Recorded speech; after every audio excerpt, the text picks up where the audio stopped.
नमस्कार, आप सबका स्वागत। बहुत प्यार बहुत खूबसूरत से कहना गीत लेके आए, सुनिए, आनंद लीजिए। और गीत कैसा लगता है प्यार से कमेंट करके बताइए। ढेर सारा सपोर्ट कीजिए, आशीर्वाद जरूर दीजिए। धन्यवाद। अरे पुल पे लागे दो हरी बजा नैना रसिया, पुल पे लागे दो हरी बजा नैना रसिया, पुल पे लागे दो हरी बजा नैना रसिया। गलिया के गलिया में फिर धरी करवा के लइहें दौरी हमार नैना रसिया, के लइहें दौरी हमार नैना रसिया, के लइहें दौरी हमार नैना रसिया। दौरी तो लइहें हमरी सासू बढ़ैतीन, हमरी सासू बढ़ैतीन। ननदो छिनरिया गौने जाए नैना रसिया, ननदो छिनरिया गौने जाए नैना रसिया।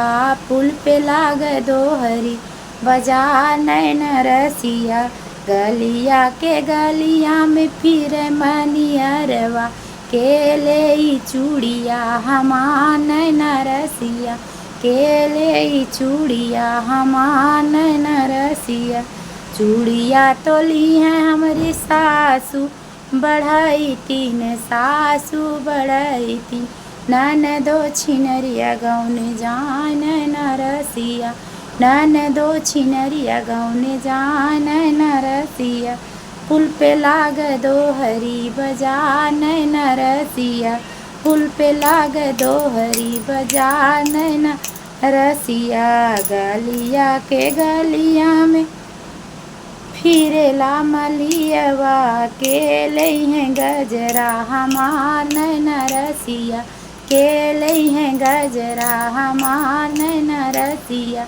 गजरा तो लइहें हमरी सासू बढ़ैतीन, ननदो छिनरिया गौने जाए नैना रसिया, ननदो छिनरिया गौने जाए नैना रसिया।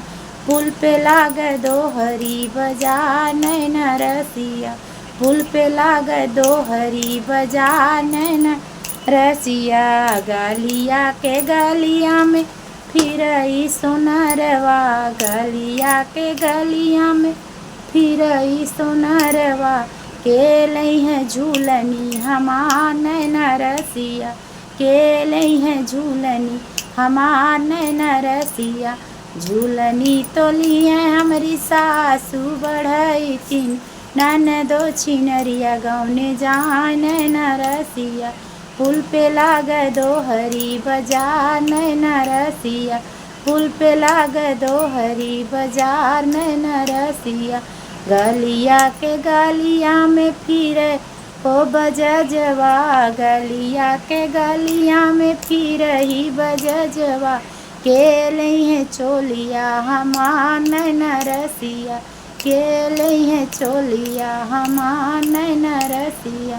चोलिया तो ले हमरी सासू बढ़ैतीन, ननदो छिनरिया गौने जाए नैना रसिया, ननदो छिनरिया गौने जाए नैना रसिया।